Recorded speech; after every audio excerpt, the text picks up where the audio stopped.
I just finished the Easter video in my first language, and now I have to do it in English. I don't know if the same sentiment will be held. I was also driving, so it was a little bit more distracted.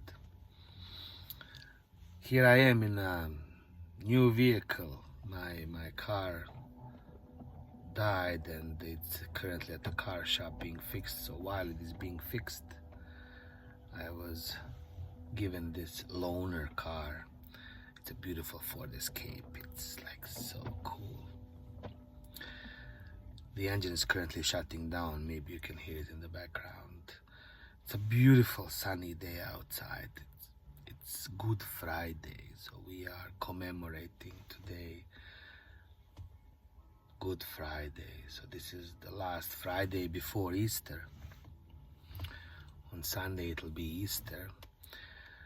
So according to the legend, on this day, on this Friday, Prophet Jesus was crucified by Romans, by Jews.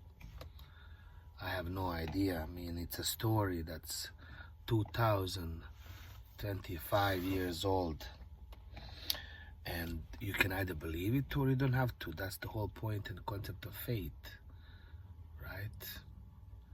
It's not an easy thing to do.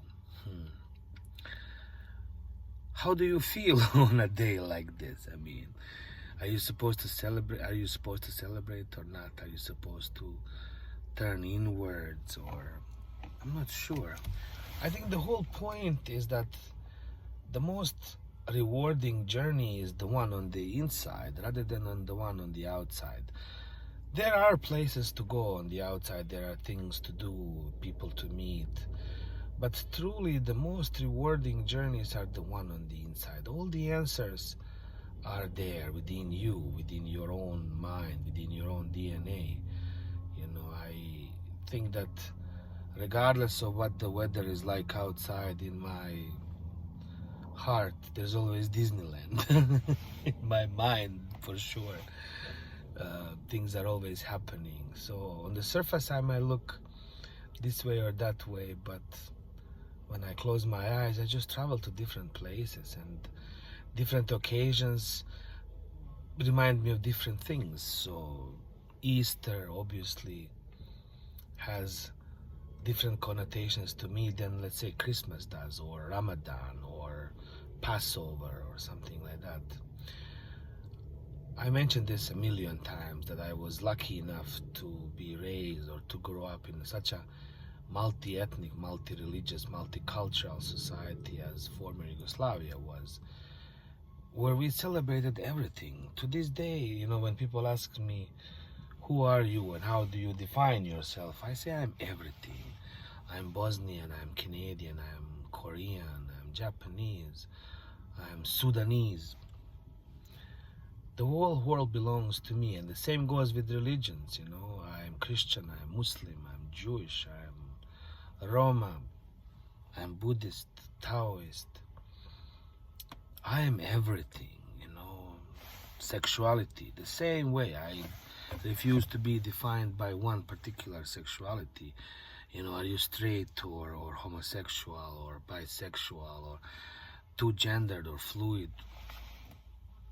I am all of the above, depending on the day and my own mood, you know, and the situation. I don't want to be boxed into absolutely anything, because it's almost as if they want to put you into one category so they can sell you something. So if you're Muslim, this is how you should be doing things. If you're Christian, if you're straight, if you're gay, or if you're Bosnian, or if you're Canadian. I mean, well, if you're Bosnian, you can't go anywhere in the world because your passport is not okay. But if you're Canadian, you can go anywhere you want. Just, you know, so what? You're being rewarded for being born in one place rather than another. Completely wrong, you know. Even ever since the kindergarten, I would say to everyone, you put two children at the table and then you tell them, okay, you can eat bacon, but you can't. And these children are looking at themselves, why? Why can he eat bacon and I can't? It doesn't make any sense, like how do you explain? If you cannot explain something to a child in a meaningful, logical way, then obviously there's something wrong with the whole notion or the whole idea of it. Mind you, children will eat dirt. Children eat boogers. I mean, like, come on. So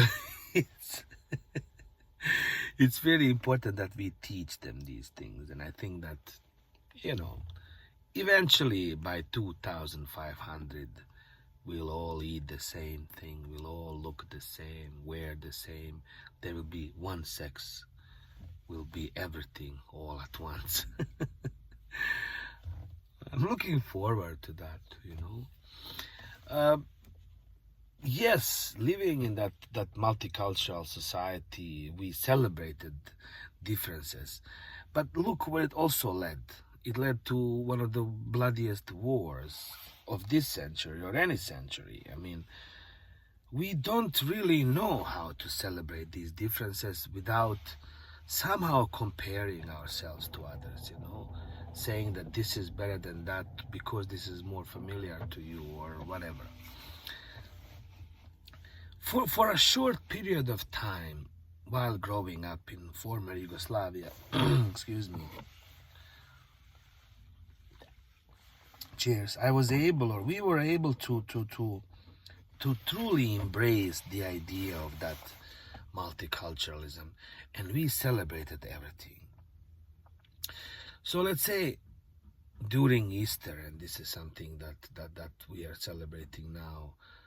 By the way, imagine, the poor prophet Jesus being, crucified on Friday and kept on that cross until Sunday. So talk about weekend from hell. You think that your weekend goes so quickly, Friday, next thing you know, it's Sunday, Monday, you're back to work. But imagine being Jesus. That weekend was a weekend from hell. Every second was an agony. He died for our sins. That's what we believe in. That's the story, at least. So how we celebrate and why we celebrate the way we do, there's so many reasons, there's so many stories behind. But at some point we were just born into this, and then somebody told that this is how it should be done, and we just went with it. So back to former Yugoslavia and Bosnia and Herzegovina, where we had everything. One of the stories that I wanted to share today, and the reason why I share all these stories, is twofold. One thing is that I really want to find out who I am. Even though I'm everything, I am also still trying to define myself, because I want to put myself in a box so I can understand myself. I believe Foucault, one of the philosophers, said that, or it was Jean-Paul Sartre, that no man is a stranger but to himself. We seem to know everything and everyone else but ourselves. So this is why I'm creating these videos, to find out who really I am, but also to start the conversation, to open these channels of information, of communication, the Pandora's box, to tell that not everything is black and white. I am here to actually to go against every single logic, because I celebrate everything and I'm equally comfortable within every frame of the society. I cross boundaries of religions, of nationalities, sexualities, and that's the future. And I believe that in the future we are going to be like that, just like music is going to change in a way that in the future we'll be listening to like one note. There's going to be, today we're listening to C, Do. If you're really in a good mood, you might listen to Fa. Or C sharp at 432 megahertz frequency. That's it. One note, one suit, one sex. Everybody the same. And we're all going to be happy. because we don't know how to embrace the differences in a meaningful way that we can share them and all contribute for them. We tend to cherish these differences to a point that, like, we want to keep them to ourselves. We are very selfish, like, oh my God, this is mine, nobody can have it. No, you're supposed to give everything away. And this is why the New World Order is trying to establish the no private property. You'll own nothing and you'll be happy. Because whatever you own, you tend to keep to yourselves. And that's not cool. Don't keep anything to yourself. Your life is not your life. Your wife is not your wife. Your car is not your car. Your job is not your job. I struggle with it so much because I'm a dinosaur. I come from a place where everything was, keep to yourselves. This is yours. This is who you are. I don't want to do that. I want to celebrate everything. I want to be everything, And again, for that short period of time, just before the war and everything went nuts, and again, the war happened because of the economy. Throughout my videos, you can see why, and I can talk about it more later. Everything was for the money and the greed, for the same thing that, we say the war was about. War was actually for. I know I'm not making sense right now. That's okay. We were able to embrace that. Imagine having a Muslim family that celebrates both Christmas and Easter and has brandy at home, because my neighbor drinks alcohol, and if he comes over, I want to give him a shot of brandy because that's what he likes. I don't have to drink it, but he likes that, and if he comes over, he likes to have a few shots so we can have a conversation. The same thing if I go to my neighbor's home. Yeah, my friend likes baklava. I'm gonna buy some baklava. I'll have it for him. But that's the higher level of existence, reaching that point of maturity at the societal level where you truly embrace and cherish each other and fully support. Amazing, man. And yes, that did happen. For that short period of time in former Yugoslavia, in Bosnia and Herzegovina, we were like that. So come Easter, all of us would get some eggs, boil them, paint them, and wait for our neighbors to come over for an egg fight. I lived in this like small kind of street that was at the edge of the city. So in my podcast, or called the Tour of Peace and Reconciliation, there's a video that I took of that little like street, and you can see the house that I was born in. So from the main road, we were like the third house, and the main road would like, from the main road, the little side road went up the mountain all the way to the top of the mountain, where there was a bunch of little villages and homes, 100 or so households, like going from the main road to all the way to the top of this hill mountain, where people lived like in complete isolation. At some point there was no electricity, like electricity went halfway up the hill and then it stopped. People lived even after that because they didn't want to be a part of the society. Long time ago they said, no, this is not for me. I want to do things my way and preserve my culture, my identity in that way, by removing myself from the society. And this is exactly what I'm talking about. We don't want to relinquish what's ours. So, and again, this is why cultural tradition is so important. How we connected with each other is through these like religious holidays, such as Easter. So in Easter, for Christmas, we had the mummers, just like here in Newfoundland, you have mummers. They go from home to home. We had our own mummers. They would go down the hill all the way from top of the village down to the main road and go like scare little children. At 3 o'clock in the morning, mummers would go and sing and dance and visit homes, and it was amazing. Again, mummers is a word that Newfoundlanders use, but throughout Eastern Europe, especially, you have the very big tradition of, especially in Orthodox Christianity, where they do mummers, where people dress up in these costumes and they visit homes for Christmas. But they do it usually for the old calendar, the old Christmas, which is December or January 6th, rather than January 24. So for Easter, what we did was we would go from home to home and challenge, somebody else to do an egg fight. So what egg fight is that when you go to visit somebody's home, you challenge them, they bring out their boiled eggs, and you take your eggs and you try to hit them from the top. And then if you win, they turn around from the bottom and hit the bottom.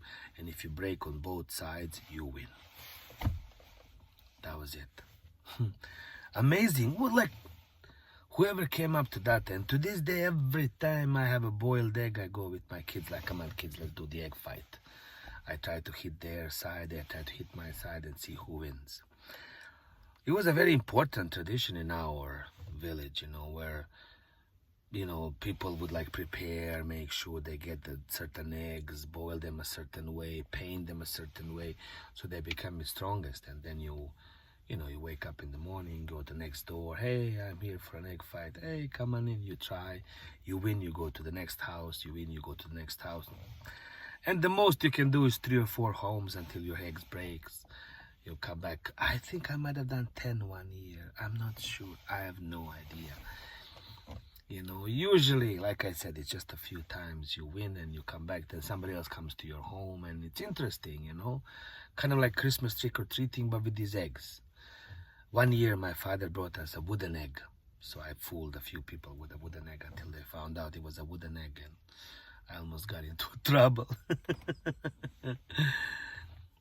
So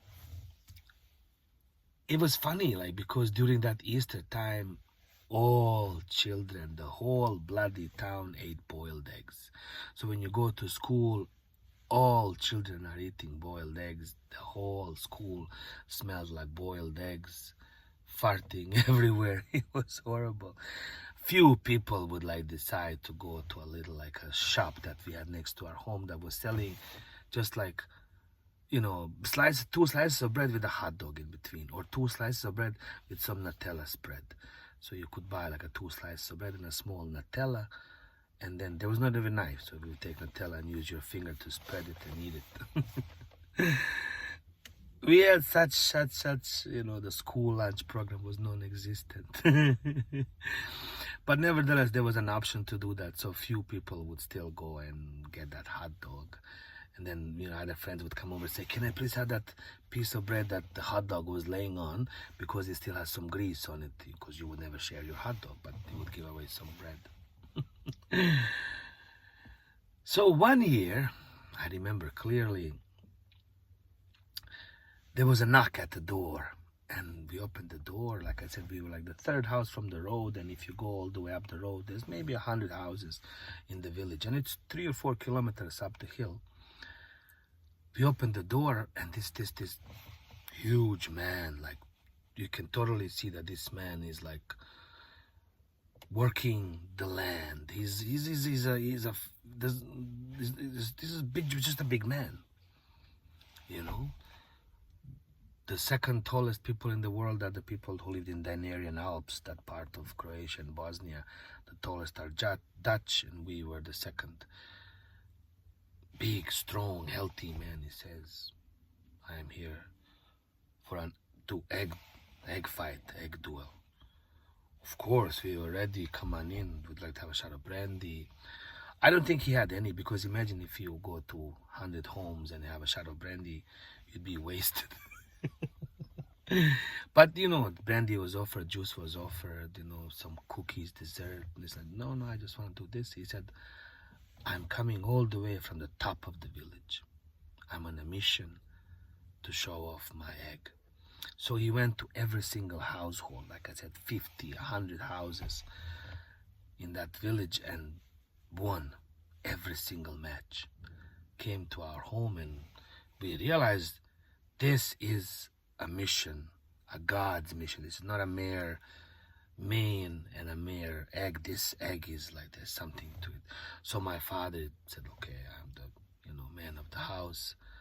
So it took an egg, chose one carefully.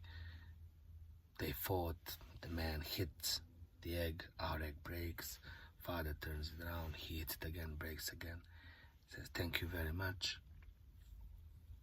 And he goes his own way to one more house next door, which was again another Muslim house. It's funny, we labeled homes as Muslims and Christians homes because people live there. I mean, how does a home have a religion? But he won there as well. Tomorrow after work, my parents came home and said, yeah, that man won. He won every single house and became a village champion in egg fighting. And somehow connected this entire village to this. And it's funny, it's amazing how something as trivial as that could actually put all of us together to celebrate that one thing that we call Easter. To those of you celebrating Happy Easter, to those of you who are not celebrating, you should be celebrating. Celebrate everything, whether it's Jewish, Christian, Muslim, or anything else, because celebration is always better than a conflict. Love you all. See you in the next video.